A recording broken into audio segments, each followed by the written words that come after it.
نحمده ونصلي على رسوله الكريم أما بعد فأعوذ بالله من الشيطان الرجيم بسم الله الرحمن الرحيم وإذ جعلنا البيت مثابة للناس وأمنا واتخذوا من مقام إبراهيم مصلى وأعهدنا إلى إبراهيم وإسماعيل أن طهرا بيتي للطائفين والعاكفين والركع السجود صدق اللہ العظیم. وَإِذْ جَعَلْنَا الْبَيْتَ، اور جب مقرر کیا ہم نے خانہ کعبہ کو مثابۃ للناس، اجتماع کی جگہ لوگوں کے لیے، وَأَمْنًا، اور امن کی جگہ، وَاتَّخِذُوا، اور تم لوگ بناؤ، من مقام ابراہیم، مقام ابراہیم کو مصلی، نماز کی جگہ، وَأَعْهِدْنَا إِلَىٰ إِبْرَاهِيمَ وَإِسْمَاعِيلَ، اور حکم کیا ہم نے ابراہیم اور اسماعیل کو، ان طہرا بیتیا، کہ پاک رکھو میرے گھر کو، للطائفین، طواف کرنے والوں کے لیے، والعاکفین، اعتکاف کرنے والوں کے لیے، والرکع السجود، اور سجدہ، رکوع اور سجدہ کرنے والوں کے لیے.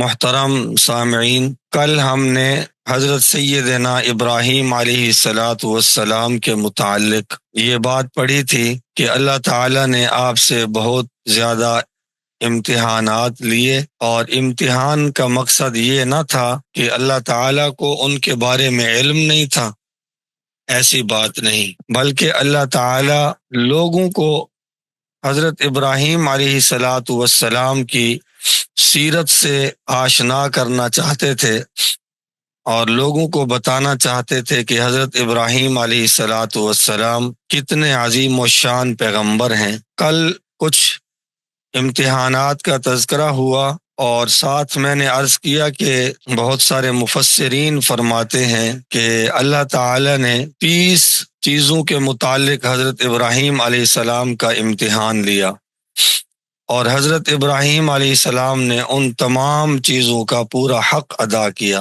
اور ان سب امتحانات میں پورے اترے اور کامیاب رہے.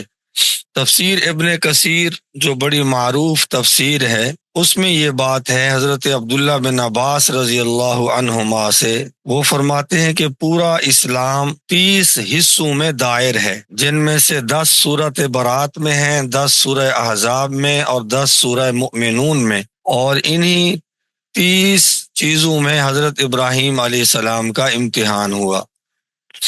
آپ احباب کی آسانی کے لیے ہم وہ 30 جگہیں یا 30 چیزیں اختصار کے ساتھ پیش کر دیتے ہیں کہ اگر ہمارا بھی ان پر ایمان بن جائے اور ہم اس پر عمل کرنے والے بن جائیں تو ہم بھی اللہ تعالیٰ کے پیارے بن سکتے ہیں. سورۃ برات میں مسلمانوں کی جو 10 مخصوص علامات اور صفات ہیں وہ یہ ہیں: التائبون، توبہ کرنے والے، العابدون، عبادت کرنے والے، الحامدون، حمد کرنے والے، السائحون، روزہ رکھنے والے، الراکعون، رکوع کرنے والے، الساجدون، سجدہ کرنے والے، الآمرون بالمعروف، نیک باتوں کی تعلیم کرنے والے، والناہون عن المنکر، اور بری باتوں سے روکنے والے، والحافظون لحدود اللہ، اور اللہ تعالی کی حدود کا خیال رکھنے والے. گویا حضرت ابراہیم علیہ السلام سے ان چیزوں کا تقاضا کیا گیا، اور آپ اللہ کے فضل سے ان تمام صفات سے متصف ہوئے.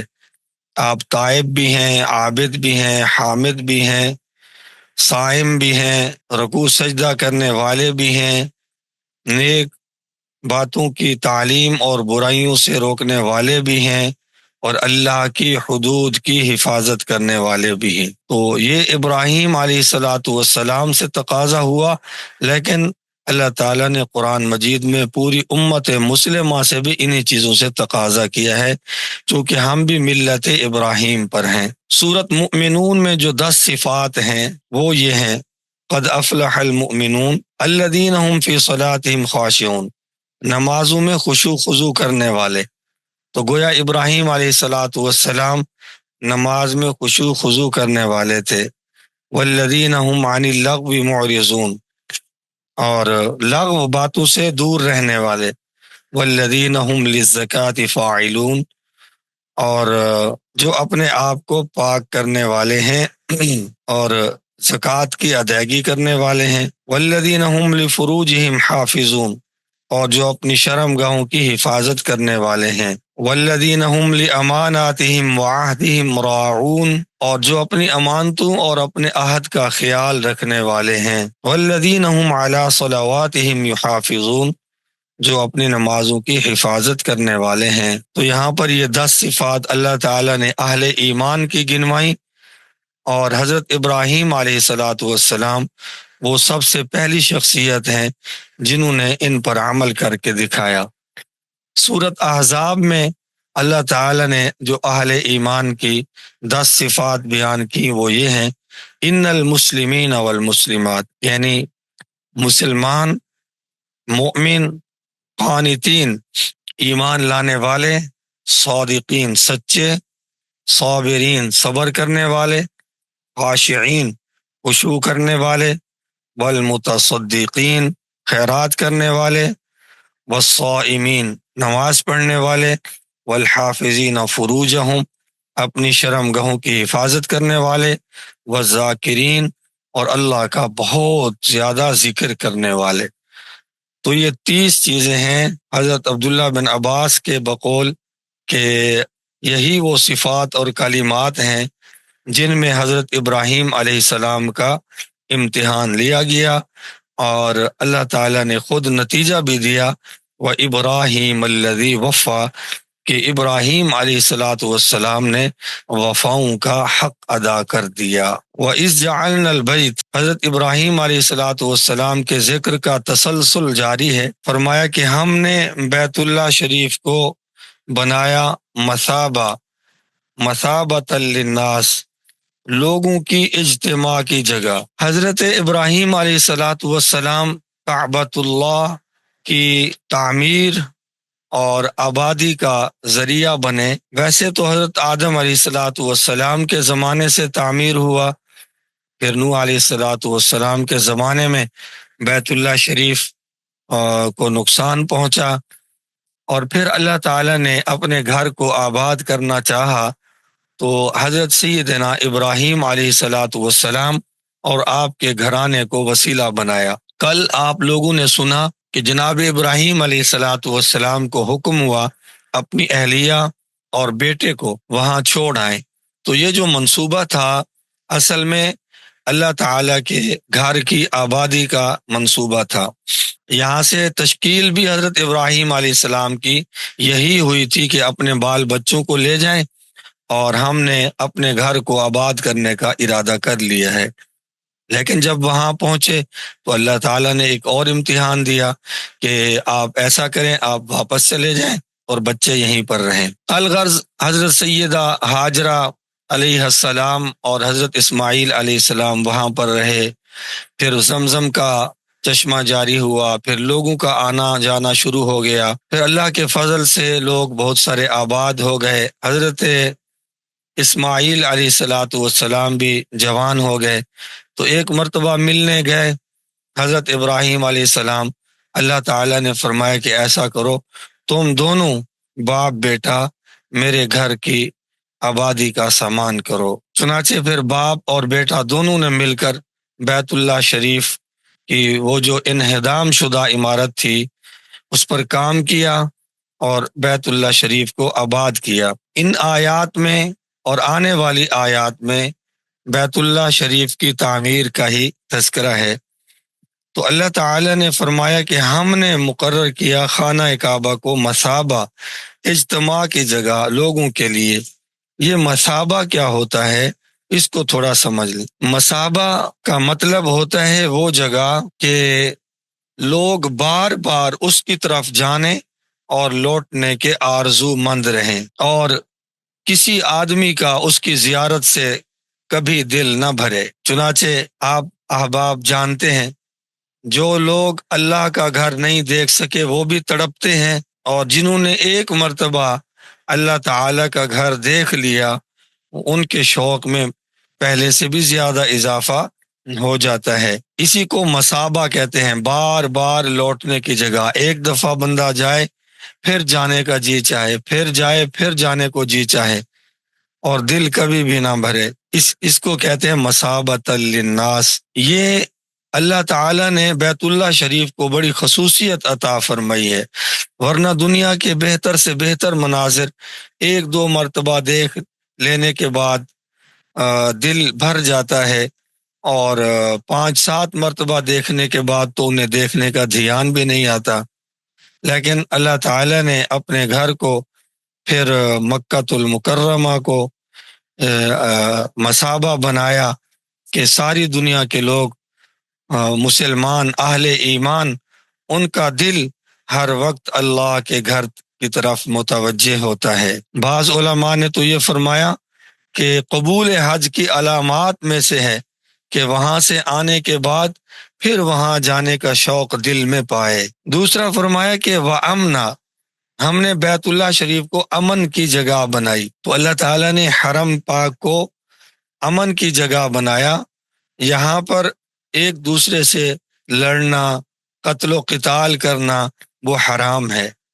اللہ تعالیٰ نے پہلے بھی بیت اللہ یعنی حرم شریف میں قتال کو حرام قرار دیا تھا، بس وہ فتح مکہ کے موقع پر کچھ دنوں کے لیے وہاں پر لڑائی حلال رہی، اس کے بعد پھر حرمت کا حکم دے دیا گیا۔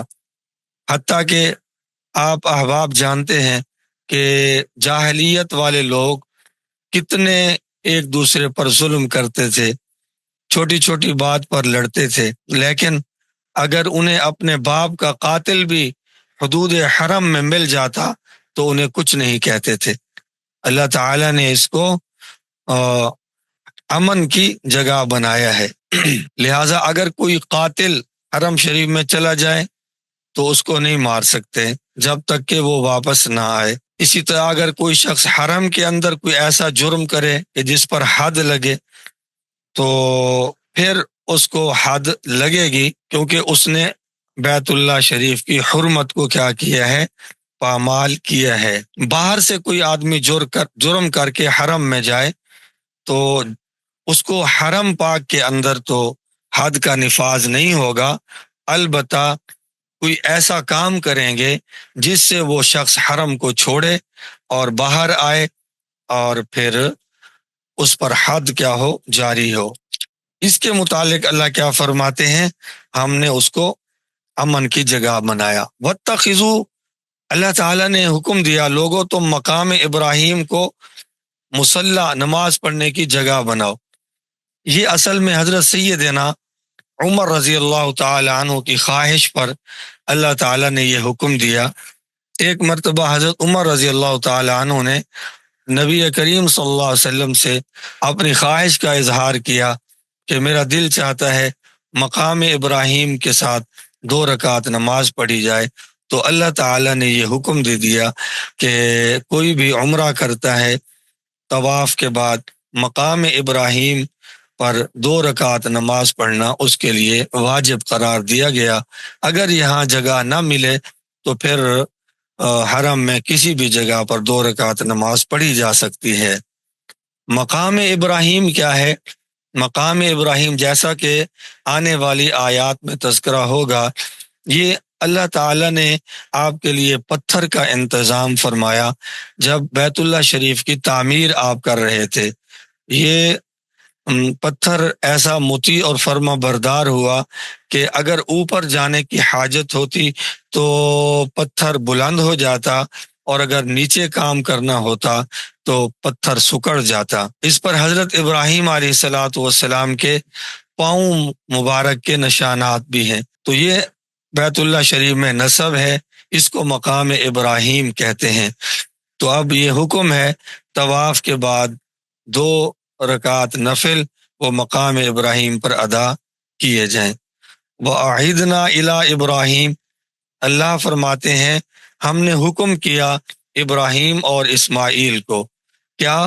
ان طہرا، کہ وہ میرا گھر صاف ستھرا رکھیں، طواف کرنے والوں کے لیے، رکوع کرنے والوں کے لیے اور اعتکاف کرنے والوں کے لیے۔ تو اللہ تعالیٰ کے گھر کو صاف رکھنا یہ اللہ تعالیٰ کا حکم ہے، اور دو عظیم پیغمبر حضرت ابراہیم علیہ الصلاۃ والسلام اور حضرت اسماعیل علیہ الصلاۃ والسلام کو حکم ہو رہا ہے، چنانچہ دونوں سعادت مند باپ اور بیٹے نے اللہ کے گھر کو تعمیر بھی کیا اور اس کی آبادی کا سامان بھی کیا۔ ہمیں چاہیے کہ ہم بھی مساجد کو صاف ستھرا رکھیں اور مساجد کی صفائی میں خوب بڑھ چڑھ کر حصہ لیں۔ آج کل اس میں بہت غفلت کی جاتی ہے۔ لوگ جن کے پاس دو پیسے آ جاتے ہیں، پہلے تو وہ مسجد میں نہیں جاتے، اور اگر مسجد میں چلے جائیں تو مسجد کی صفائی کو اپنی توہین سمجھتے ہیں۔ وہ کہیں گے یہ تو خادم کا کام ہے۔ ارے بھائی، اللہ کے نبیوں سے بڑھ کر بھی کوئی ہے؟ نبی کریم صلی اللہ علیہ وسلم کی ذات عالی سے بھی کوئی بڑھ کر ہے؟ آپ خود مسجد کی صفائی کرتے ہیں، اور جب مسجد نبوی تعمیر ہو رہی تھی، آپ صلی اللہ علیہ وسلم خود گارا ڈھو رہے تھے۔ قربان جائیے وہ کیسا منظر ہوگا جب ہمارے پیارے نبی حضرت محمد صلی اللہ علیہ وسلم مسجد نبوی کی تعمیرات میں بڑھ چڑھ کر حصہ لے رہے ہوں گے۔ تو اس لیے آپ مسجد سے زیادہ قیمتی نہیں ہیں، آپ کی دولت مسجد سے زیادہ قیمتی نہیں ہے، آپ کے کپڑے مسجد سے زیادہ قیمتی نہیں ہیں۔ آپ خود بڑھ چڑھ کر سعادت سمجھتے ہوئے اللہ کے گھر کو صاف کر لیا کریں، تو اس میں بہت بڑی سعادت ہے۔ اللہ تعالی ہمیں حضرت سیدنا ابراہیم علیہ الصلاۃ والسلام کی سیرت پر چلائیں۔ وآخر دعوانا ان الحمد للہ رب العالمین۔